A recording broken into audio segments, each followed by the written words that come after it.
최근 들어 제가 목요일 날 사도 요한이 쓴 서신을 다루면서 요한 2서 또 요한 3서의 말씀을 여러분들과 함께 나누었습니다. 그래서 제가 원래는 출애굽기를 계속 나눌 생각이 있었는데 한국에 다녀온 뒤에 계속해서 이어서 좀 하는 것이 좋겠다라고 생각이 들었고, 그래서 중간에 비어있는 오늘 주일 말씀은 특별히 요한 1서를 여러분과 나누면서 또 기회가 있으면 계속해서 이 말씀을 좀 나누면서 은혜를 나누고, 제가 한국에서 다시 돌아오면 계속해서 출애굽기를 함께 나누는 시간을 갖고자 합니다. 제가 책을 읽고 집에서 업무를 볼 때 제 지하실에 있는 제 서재로 내려가지요.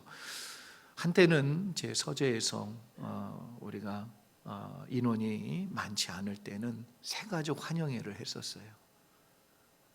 참 옛날이었죠. 벌써 옛날 얘기입니다.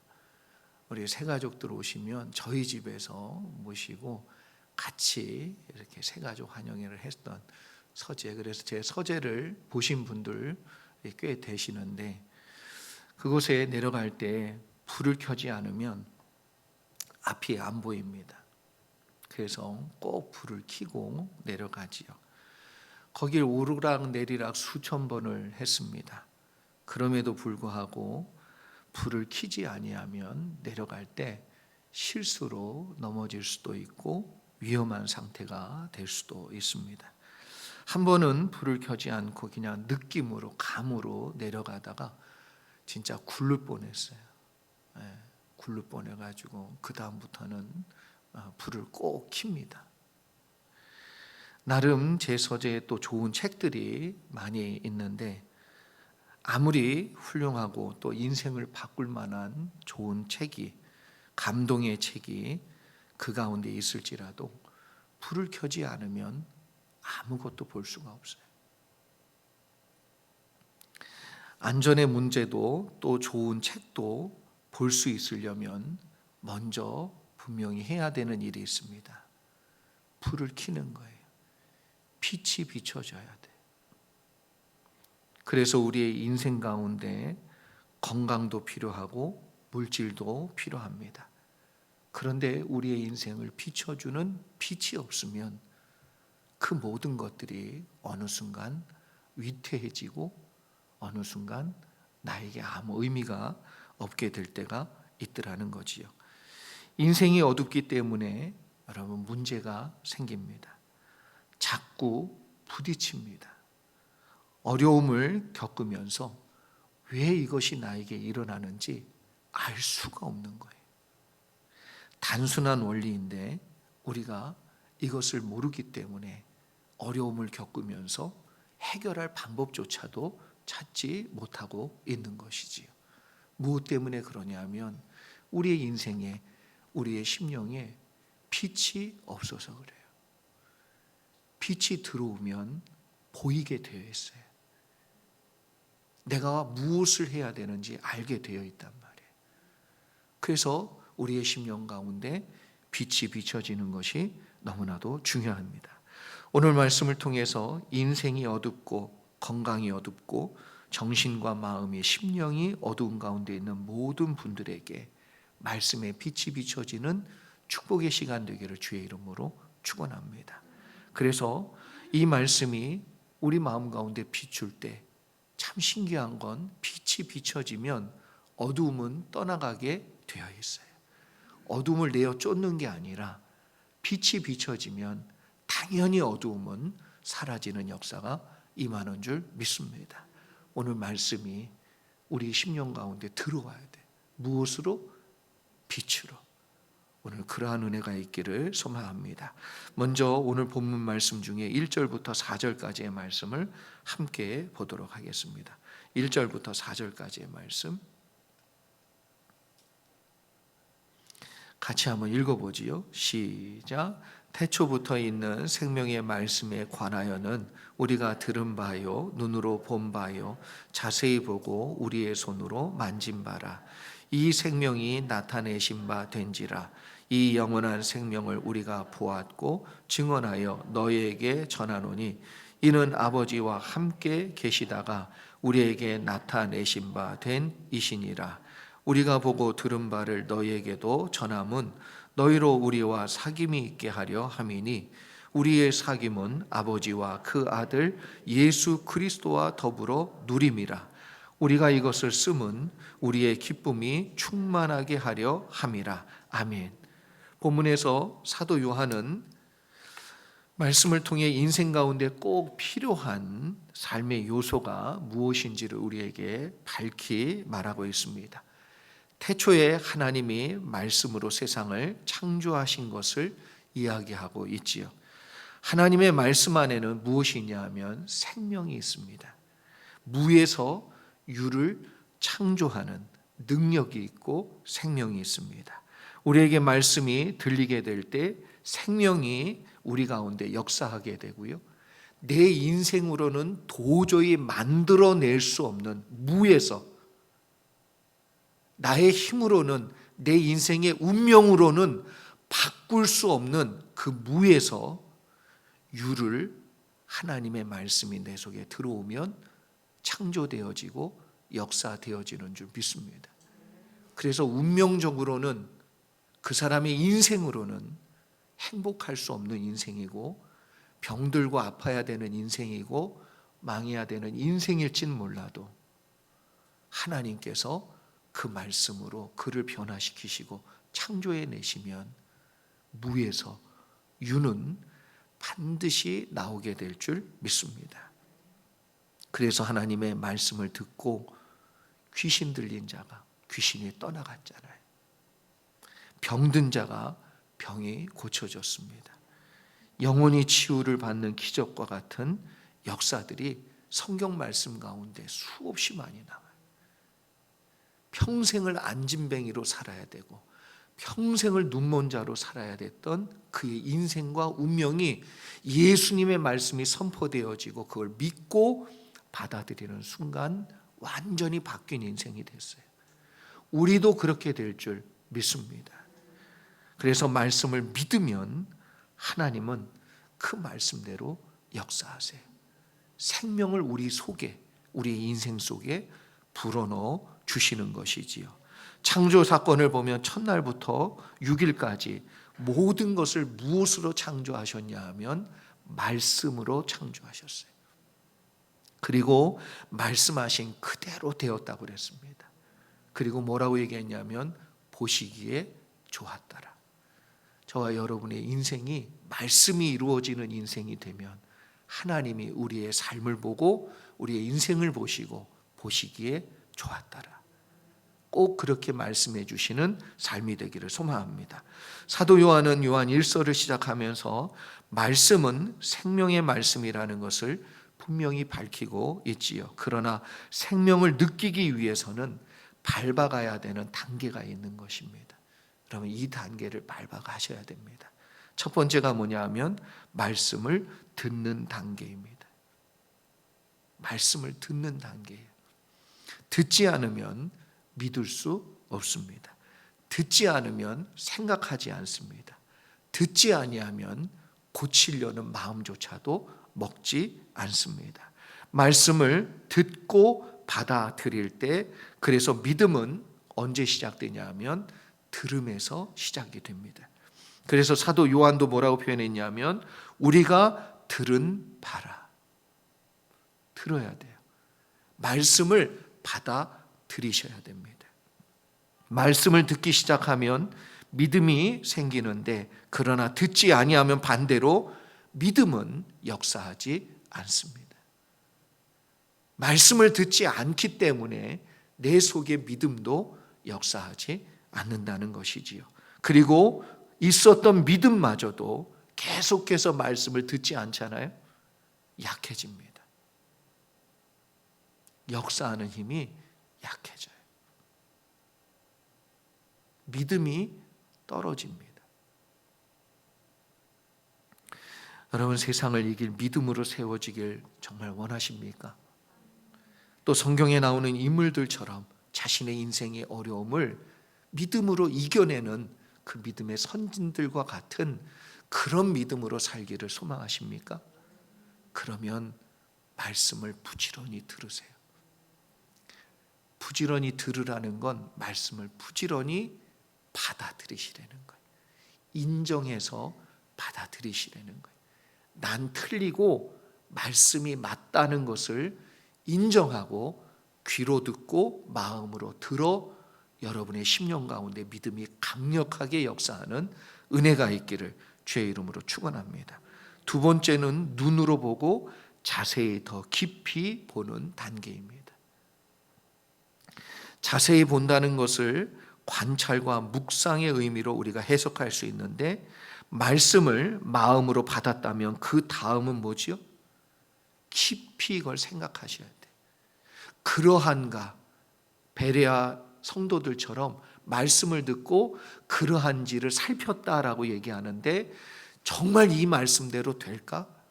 정말 이 말씀이 이루어지는 거 맞나? 라고 살피시고 생각하시고 묵상하시고, 묵상이란 마음에 말씀을 둔다라고 말씀을 드렸죠. 계속 마음에 품으셔야 됩니다. 그리고 그것이 분명한지를 확인하시고 살펴보셔야 돼요. 그래서 정말 확실하게 내가 모든 것을 걸어도 되겠구나 라는 믿음이 생길 때까지 눈으로 보고 자세히 살피셔야 됩니다. 내 인생을 하나님의 말씀대로 살아야 하겠다는 결단과 모든 것을 걸기 위해서는 여러분 확신이 세워져야 되는데, 그건 따져보고 또 따져보고 또 살펴보고 또 살펴보고 나서 확신이 들면 올인하는 거잖아요. 그렇죠? 옆에 계신 분을 한번 보세요. 혹시 남편과 아내이면 내가 그 사람 믿고 다 걸었잖아요. 왜 갑자기 되게 실망스러운 얼굴? 살펴보고 또 살펴보고 생각해보고 또 생각해보고 확실하잖아요. 여러분, 그러면 모든 걸 거는 거예요. 그게 믿음이에요. 그래서 여러분, 많은 사람들은 삶을 자세히 살펴보면서 인생을 보세요. 말씀대로 사는 사람의 인생을 보시고 말씀대로 살지 않는 사람의 인생을 자세히 보세요. 그 끝이 어떤지, 그 결론이 어떤지. 말씀대로 사는데 처음에 볼 때는 미련한 것처럼 보이고, 처음에 볼 때는 아무것도 아닌 것처럼 보이고, 제가 언젠가도 얘기했지만 우리 친척들이요, 우리 가정이 망하니까 제일 먼저 한 말이 뭐냐면, 저 집은 예수 믿어서 망했어. 저 집은 예수 믿어서 망했어. 근데 지금은 여러분 참 감사하죠. 그래서 우리 집에 그래도 박사 2사람이나 나왔어요. 박사 2사람. 나 박사, 우리 형님 박사. 상관이 없지요. 남의 집 얘기니까 별로 기쁘지도 않고 그러실 텐데, 보면은 예수 믿어서 망한 집이 아니고 정말 예수 믿어서 은혜로 잘된 집이 되었어요. 말씀대로 하시기를 주의 이름으로 축원합니다. 눈으로 보고 확인해 보세요. 그 다음엔 결심하시기 바랍니다. 말씀에 여러분의 인생을 거세요. 그러면 역사가 일어날 줄 믿습니다. 마지막 단계는 뭐냐면, 우리의 손으로 만진 바라. 만지셔야 돼. 머리로만, 생각으로만. 언제까지? 만지는 단계가 중요합니다. 경험하는 단계가 있어야 됩니다. 누가 경험하냐 하면, 여기 주어가 뭐지요? 우리의 손으로, 내 손으로 하나님의 말씀이 생명이 있어서 파닥파닥 뛰고 있는 그 생명력을 느끼셔야 돼요.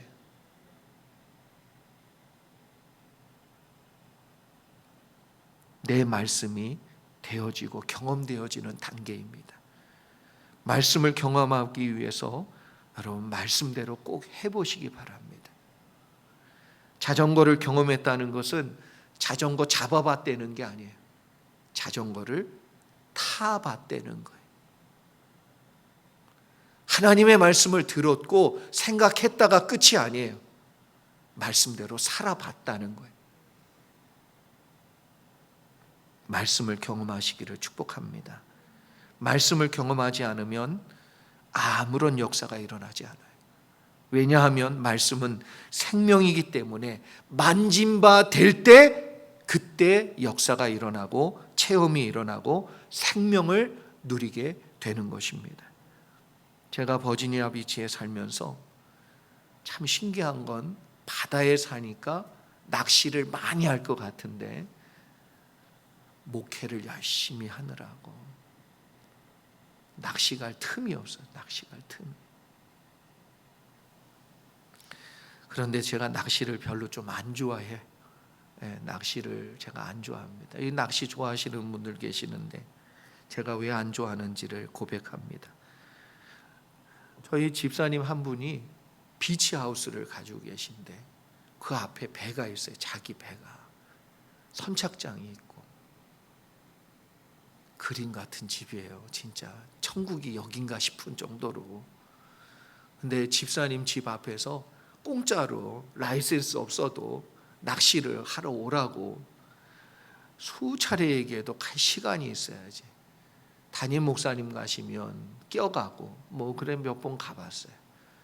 근데 낚시를 하면 제가 제일 문제가 뭐냐면 잡는 것까지는 좋은데 그 다음이 문제예요.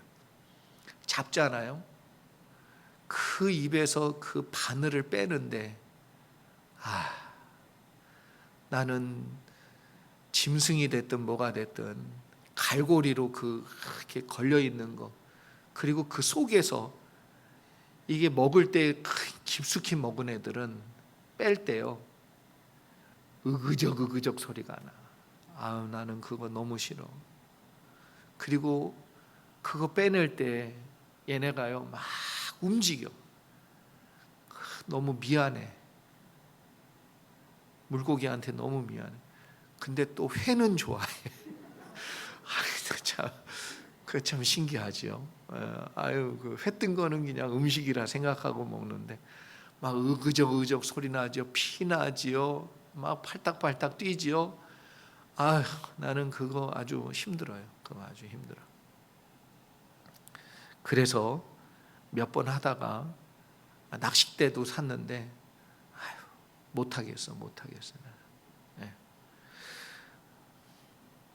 그런데 낚시를 좋아하시는 분들 보니까 그 손맛 참 그 낚시 잡는 것까지는 좋아요. 그 손에 그 생명이 걸렸을 때 뭔가 그 내가 낚았다 이런 그 손맛 그거는 기가 차게 좋아요. 아주 그냥 쾌감이 이루 말할 수가 없어. 우리 김성태 집사님은 속으로 낚시 가실 또 생각을 하시면 아주 낚시에 묘미가 있더만요. 그 손맛 때문에 그러는 거지요. 그리고 물고기를 탁 낚았을 때 그 대어가 막 파닥파닥 뛰는데 그걸 탁 낚았을 때의 그 기쁨은 이루 말할 수 없다고 그러지요. 신이 난다고 그럽니다. 왜 그렇지요? 생명을 경험했기 때문에 그래요. 살아있는 걸 낚았기 때문에 그래요. 생생한 믿음의 경험도 여러분 마찬가지입니다. 내가 말씀으로 내 인생의 바다에 던졌는데 응답으로 건져내는 생생한 경험이 있으셔야 돼요. 그것 때문에 또 하는 거예요. 그것이 기뻐서 또 말씀대로 살게 되어 있어요. 저와 여러분이 말씀이 우리의 손에 만진 바 되어지는 귀한 은혜를 꼭 누리실 수 있기를 주의 이름으로 축원합니다. 이렇게 생생한 말씀을 경험했던 사도 요한이 그 말씀을 성도들에게 전한 목적은 그들도 우리와 사귐이 있고 더 나아가 기쁨이 충만하게 하려는 뜻이 담겨 있다라는 것입니다.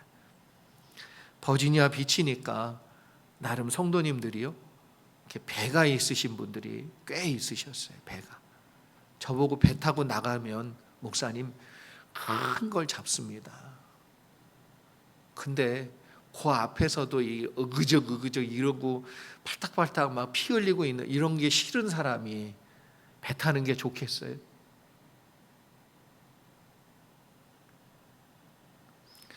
근데 이 낚시 좋아하시는 분들은 배 타고 나가면 완전히 얼굴이요, 놀이터에 가는 어린아이들 얼굴처럼, 목사님 갔다 오면 회 뜰 테니까 회 뜨면 연락하면 오라고. 그러고 나가시는 그 얼굴이 손에 손잡고 놀이터 가는 아이들 마냥 얼굴이 환해져서 가세요.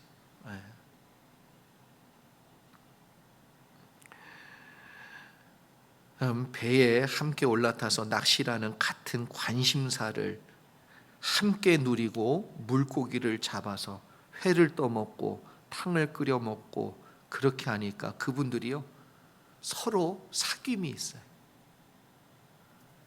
배 한 번 타고 나가가지고 월척이라도 뭐 이렇게 잡아서 오잖아요. 그러면 그분들은 완전히 동지애로 이걸 끌어올릴 때 어떻게 올렸는지 아시냐면 그냥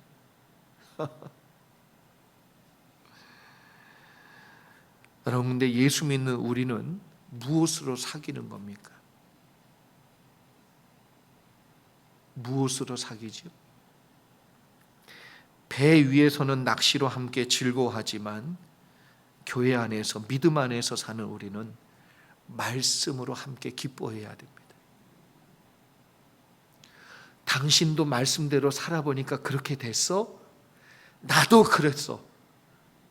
이게 있으셔야 돼. 다른 사람이 말씀대로 살아서 하나님의 놀라운 기적을 체험하면 나도 저랬었는데 다시 한번 말씀을 가지고 내가 월척을 낚아야지. 그런 마음이 내 마음에 꿈틀거려야 돼. 믿는 자들은 하나님과 말씀을 통해 사귀는 것입니다. 다른 성도들과 말씀을 통해 사귀는 것이고요, 세상의 것으로 사귀면 영적인 사람은 별로 재미가 없어요.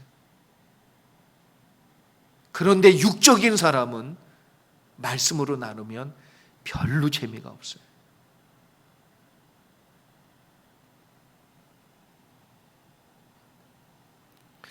제가 낚시 자체를 좋아하지 않으니까 배 타는 것도 별로 좋지가 않더라고요.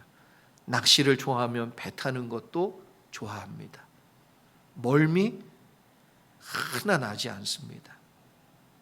얼마나 신나는데 멀미할 새가 어디 있어요? 말씀으로 하나님과 사귀는 것이 좋아지면 교회에 나와 신앙생활하는 것이 기쁘고요, 교회에서 말씀을 통해 받은 은혜를 가지고 사는 것이 기쁘고 봉사하는 것이 기쁘고, 누가 싫은 소리 한마디 해도 흔들흔들 내 마음을 흔들어 대도 별로 신경이 안 쓰여요. 왜요? 말씀대로 사는 것이 너무 기쁘니까. 하나님과 사귀어 살며 믿음의 동역자들과 사귀어 살면서 살기에, 그래서 은혜를 나누고 서로 기도하며 사랑하고 섬겨주는 것이 너무 좋아서 또 말씀을 붙들고 또 말씀을 들으려고 하는 역사가 일어나는 것이지요. 계속해서 5절로 7절까지의 말씀 함께 보도록 하겠습니다. 같이 한번 읽습니다. 시작. 우리가 그에게서 듣고 너에게 전하는 소식은 이것이니 곧 하나님은 빛이시라. 그에게는 어두움이 조금도 없으시다는 것이니라. 만일 우리가 하나님과 사귐이 있다 하고 어둠에 행하면 거짓말을 하고 진리를 행하지 아니함 이거니와, 그가 빛 가운데 계신 것 같이 우리도 빛 가운데 행하면 우리가 서로 사귐이 있고 그 아들 예수의 피가 우리를 모든 죄에서 깨끗하게 하실 것이요. 아멘. 여러분, 이렇게 사도 요한은 성도들에게 하나님의 말씀을 전하게 된 동기는 하나님은 빛이시고 어두움이 조금도 없다는 이 중요한 소식을 전하기 위해서 말했다는 것입니다. 빛이 없는 곳에서 산다는 것은 얼마나 힘든 일인지 몰라요. 그래서 여러분, 에디슨이 위대한 발명을 했잖아요. 전구를. 그래서 밤에도 낮에처럼 행하도록 살아갈 수 있도록 만들어준 예수 그리스도는 어두운 인생과 같은 우리의 삶에 진정한 빛을 주신 분이세요.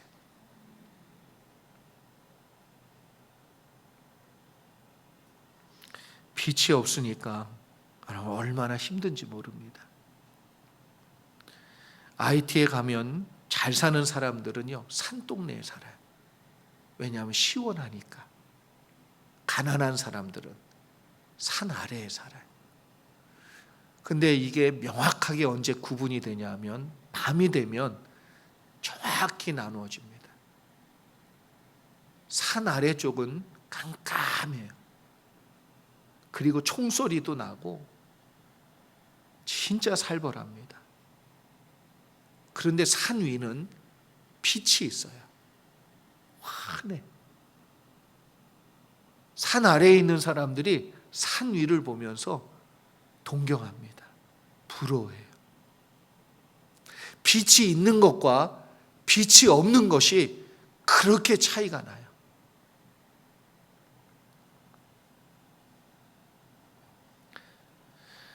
사도 요한은 인생에 있어 가장 중요한 것이 무엇인지 우리에게 말씀해 주고 있지요. 어둠 속에서 헤매고 있지 말고 밝은 빛이 되신 하나님 앞으로 나오라고 말씀하고 있는 것입니다. 하나님이 빛이신데 왜 하나님께 나오지 않고 하나님과 가까이 하지 아니하고 하나님과 사귀지 아니하고 동행하지 아니하고 왜 인생의 어두운 길을 홀로 걸어가고 있냐는 거예요. 왜 고생하고 있냐는 거예요. 왜 헤매고 있냐는 거예요. 어두운 죄악길에서 이제는 나오라는 것입니다. 하나님만이 인생의 빛이 되시는 줄 믿습니다. 그런데 우리가 알아야 하는 것은 하나님은 어두움이 전혀 없으세요. 빛이 비추는 순간 어두움은 사라지는 줄 믿습니다. 그런데 빛이 비쳤는데도 불구하고 내가 어두워. 왜 어둡지요? 빛이 비춰졌는데도 불구하고 내가 어두워요. 내 인생이 어둡고 내 삶이 어둡고 내 마음이 어둡고 어두워요. 왜 어두워요? 눈을 뜨시기 바랍니다. 아니, 눈 뜨라고 지금. 조시니까 눈 뜨라고 그런 게 아니고, 눈을 감고 있으면 빛이 비쳐도 안 보여요. 하나님의 말씀을 아까 우리 3단계 중에 첫 번째, 안 들어서 그래요. 안 받아들여서 그래요. 마음의 문을 열고 받아들이면 되는데, 받으면 되는데, 내 말씀으로 받으면서 아멘 하면 되는데 안 받아서 그래요. 눈을 뜨셔야 돼요. 그래서 6절에 보면 우리가 하나님과 사귐이 있다고 하면서 어둠에서 행하면 거짓말하는 것이 됩니다. 진리를 행하지 않는 것이라고 말하고 있습니다.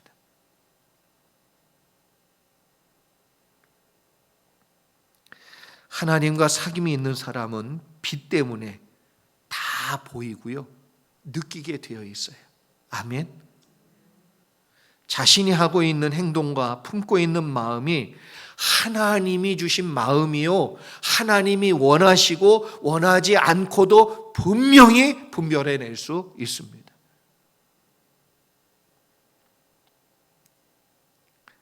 하나님이 원하는 것인지 아닌지 알기 때문에 찔려요. 창세기에 보면 요셉은 여러분 애굽의 총리가 되어서 형들을 만나게 됩니다. 형들은 양식을 얻기 위해 애굽에 내려왔는데 요셉을 봤지요. 근데 못 알아봤단 말이에요. 요셉인 줄 꿈에도 생각 못했어요. 요셉은 형들을 보니까 반가웠을까요? 아니면 분노가 일어났을까요? 요셉이라고 인간 아닐까요? 뒤에 보면은 용서도 하고 그리고 품기도 하고 사랑하기도 해요. 그런데 그 보는 그 순간엔 어떻게 됐을까요? 아무리 형제라도 나를 죽이려고 했잖아요. 그러면 그 순간 원망스러워요. 미워요. 원수처럼 느껴집니다. 형제 싸우는 거 보세요. 더 무섭습니다. 왜? 기대가 큰 만큼 실망이 컸기 때문에 그래요. 요셉의 마음에도 분명히 분노의 마음이 역사했겠지요. 창세기 42장에 보면 그래서 형들을 3일 동안 옥에 가둡니다. 3일 동안.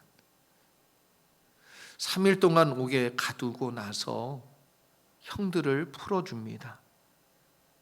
그 형들을 풀어주는 요셉의 마음이 18절에 나와요.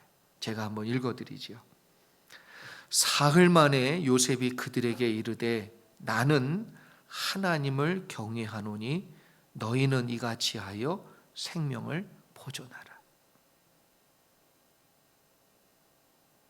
요셉이 요셉의 마음이 없었다는 게 아니에요.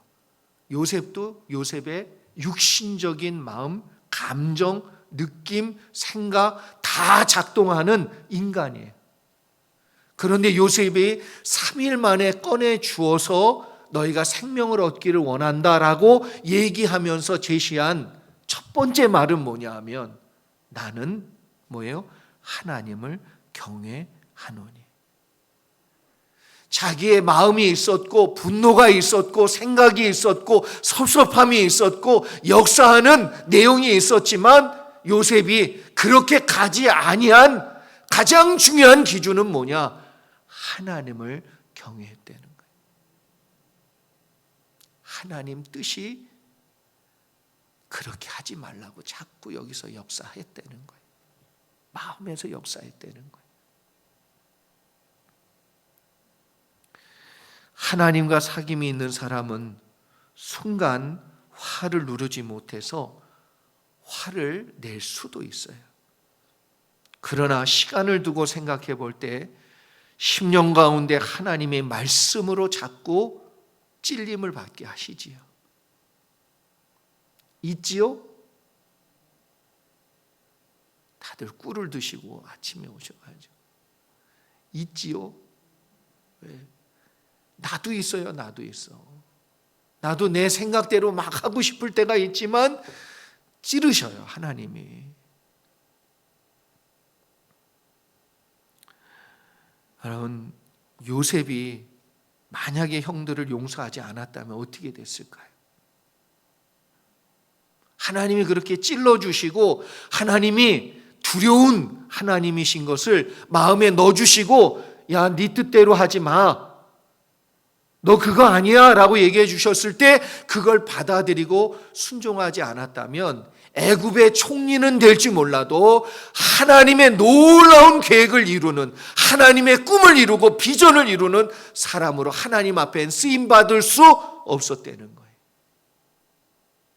잘 먹고 잘 살았다가 요셉의 이야기의 끝이에요. 시원하게 복수했다. 이게 끝이란 말이에요. 근데 요셉을 하나님이 고난 중에 그렇게까지 세워주시고 축복해 주신 이유가 무엇입니까? 하나님의 뜻을 이루어 이스라엘 백성을 큰 민족 이루게 하시기 위해, 저와 여러분이 하나님 뜻에 순종하고 내 마음, 내 감정, 느낌, 생각이 있지만 하나님을 두려워하는 마음으로 그 말씀에 순종하면 하나님이 여러분을 하나님의 뜻을 이루는 도구로, 하나님의 영광된 인생으로 써주실 줄 믿습니다.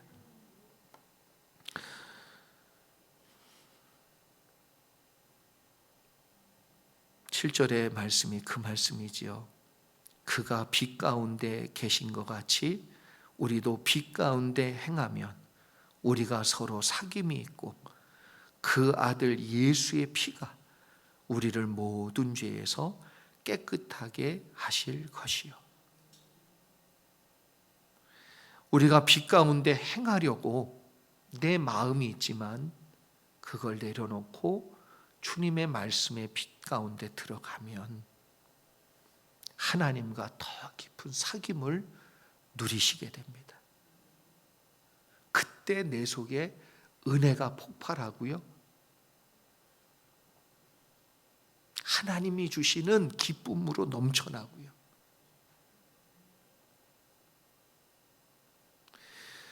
그 인간을 용서해 보시고 말씀대로 해보신 분은 이 말이 무슨 말인지 알아. 오른뺨 맞았을 때 왼뺨 내밀어라. 그래서 왼뺨 내밀어 보신 분은 이 말씀이 무슨 말씀인지 알아.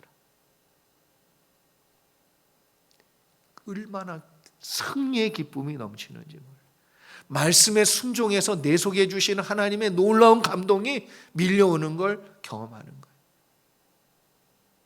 말씀에 생명이 바닥바닥 뛰잖아요.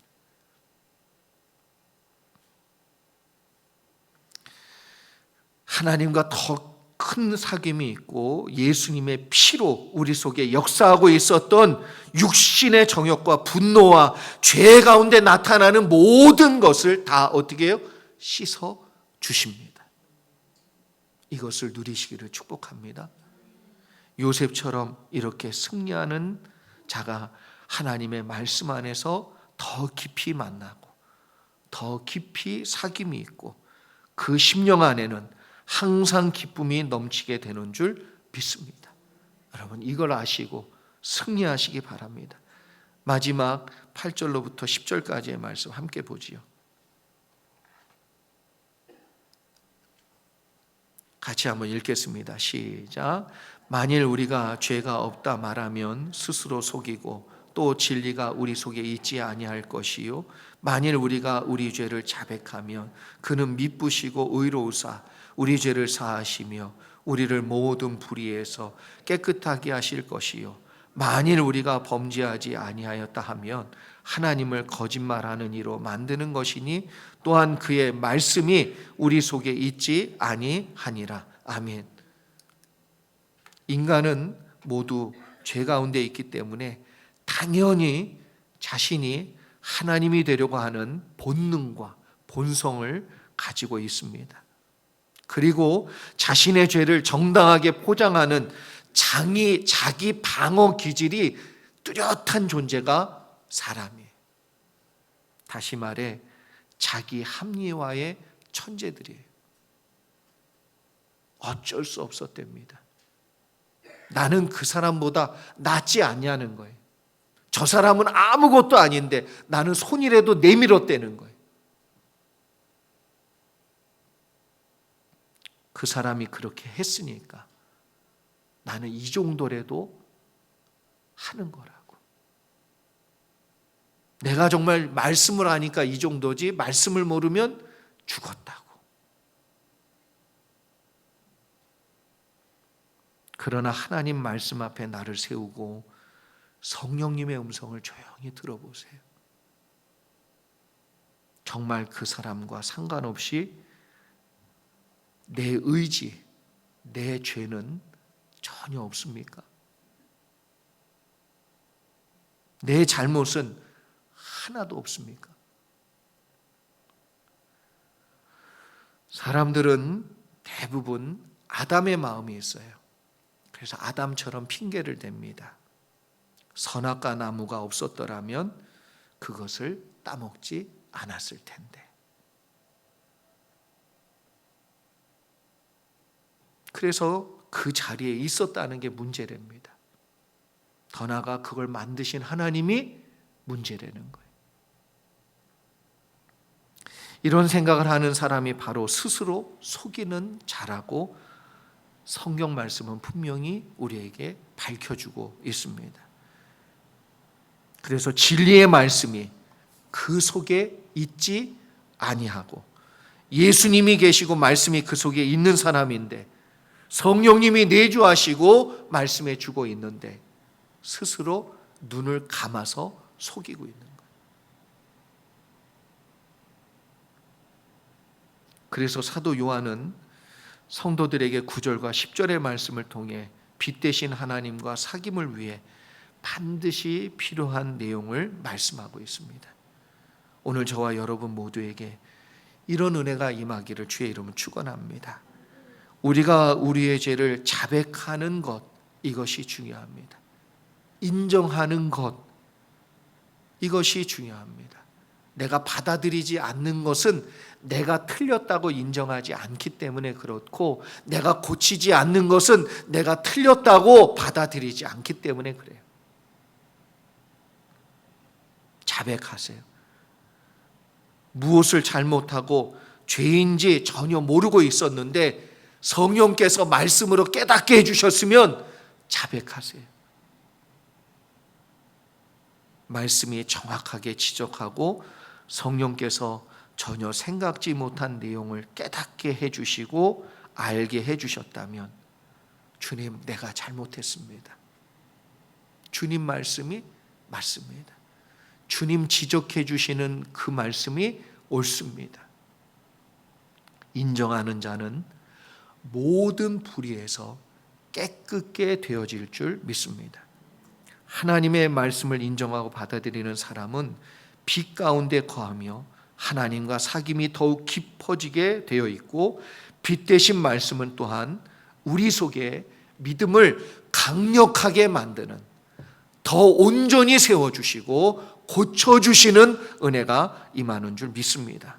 그러나 여전히 하나님께서 회개하라고 말씀을 통해 지적하시고 기회를 주시는데, 그 말씀에 찔림에도 불구하고 외면하고 거절하며 눈을 감아버리면 하나님의 빛도 멈추어버려요.